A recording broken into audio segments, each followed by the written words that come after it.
In this session, we're going to consider a Bible passage from Colossians chapter 1, which tells us that Jesus is the image of God. We'll see that Jesus is a unique person who perfectly shows us what God is like. And we'll also learn that Jesus is the beginning of God's new creation, a new creation which you and I can be part of. It's verses 15 and 16 of Colossians 1 that we want to focus on. Here's verse 15, which, speaking of Jesus, says, "He is the image of the invisible God." Jesus is being compared to God and is found to be like God. The verse doesn't say that Jesus is God, but rather that he is the image of God. So what does the word image mean? Well, it means a likeness or a representation, like a photograph or the picture on the television screen. And with modern technology, such an image could be an almost perfect replication of the real thing. Or an image could be our own reflection in the mirror. Whatever example we might think of, we know full well that the image of a person is not actually the person, but a visual reproduction of their appearance. Now, look again at what the inspired writer says about Jesus. He is the image of the invisible God. Does that make sense? How can you have an image, a visual reproduction of something that is invisible? It defies logic. But when God asks us to look at Jesus, he is not asking us to consider his physical appearance. We couldn't do so anyway. Today we can only guess at what he might have looked like. No, when God asks us to look at Jesus, he wants us to see his spiritual qualities, his character. This is the sense in which Jesus is the image of God. God is invisible. We cannot see him. In the first letter to Timothy, we read that God dwells in light which no man can approach unto, whom no man hath seen, nor can see. Yet, although it is impossible for us to see God, the Bible overflows with descriptions of what he is like. He is full of goodness. He is kind, merciful, and gracious. He is just and true. He is righteous. He is love. And when we look at Jesus, we see those exact same qualities. Those qualities are lived out in every moment of his life, in every word, in every act, in every sympathetic touch, in every thought. He shows us what God is like. All those wonderful characteristics of the invisible God are made visible to us in the person of his Son, Jesus. But you may be thinking, what about the second half of verse 15, which tells us that Jesus is the firstborn of every creature? Does that not tell us that Jesus existed before his birth, that he was born before all other living beings were created? And, you may say, if we look at verse 16, we're told that Jesus created all things.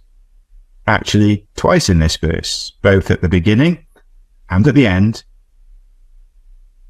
If Jesus is not God, but the Son of God, who is the image of God, how can he also be the firstborn of every creature and the creator of all things?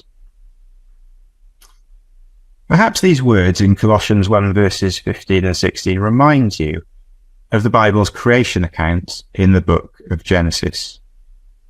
If they do, then that's great, because they're meant to take our minds there. Genesis 1 is all about creation. The opening verse of the Bible tells us, "In the beginning, God created the heaven and the earth."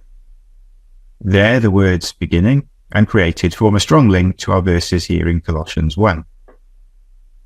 But let's take a look at Genesis 1 verse 27. "So God created man in his own image. In the image of God created he him." This makes another connection, what we've been thinking about in Colossians 1 verse 15. But here in Genesis, the reference is to the first man and woman, Adam and Eve. How were they in the image of God? None of the other creatures that God created is described like that. In what way did Adam and Eve resemble God? It can't be simply to do with their physical appearance. As we've already shown, God is invisible. And unlike Jesus, they did not perfectly reveal the character of God.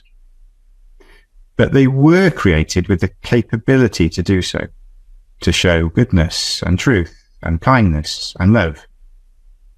They could have chosen to demonstrate godly characteristics in their own lives, and that is exactly what God wanted them to do and instructed them to do. But they failed. They sinned. And God gave them minds that could understand his will and reflect his love. And God made them with bodies that could obey his instructions and that could love and worship him. But they fell short. Adam and Eve were made in the image of God, but that image became no more than a blurred, distorted outline because of their disobedience. So we have two creations. There is the old creation, first creation, where Adam was made in the image of God, a creation which was damaged by sin, where the human race failed and continues to fail to reflect God's character and to conform to his image. And then we have a new creation, a creation in which Jesus is the first, where Jesus was and is the perfect image of his Father. That new creation began when God raised Jesus from the dead. Here's Colossians 1 verse 18. Jesus is the firstborn, not born at the time of the original creation, but the firstborn from the dead. Have you ever noticed that in the original creation, the old creation, God gave Adam a creative role? God created the heavens and the earth and brought life into being. Then, the first couple were instructed to continue that process. Be fruitful and multiply and replenish the earth. A creative role of bringing new life into existence. Yet, sadly, each generation that followed on from Adam and Eve was in the image of its parents, subject to sin and death.